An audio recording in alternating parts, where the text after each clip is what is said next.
Let's cook steamed pie quad.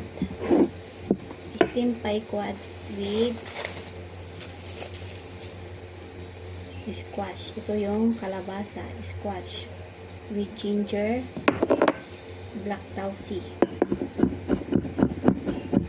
So, steam natin ng pork. Lagay natin dito. Bali, i-marinate natin ito ng light sauce, little bit oyster sauce, sugar, sesame oil, little bit pepper, and little bit powder, chicken stock powder. Dagdagan na, tapos steam natin with squash. So, maglagay muna tayo ng garlic at black bean. Ito yung black bean.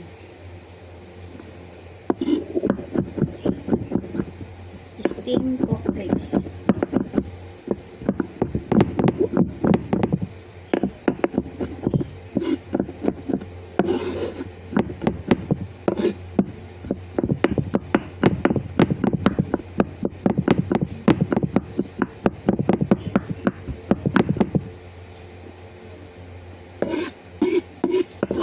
Proceed. So, ilagay na natin dito yung yan.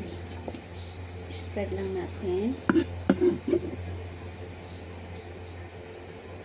Then, ilagay natin itong langwa. Ito, kalabasa. So,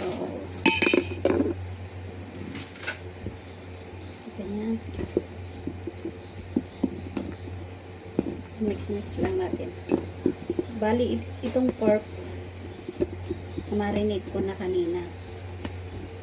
Ganyan lang. So, steam natin ng 20 minutes.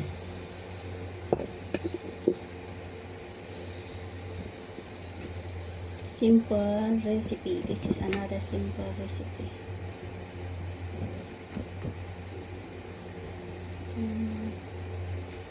Okay, that's it. Done. I-steam natin ng 20 minutes.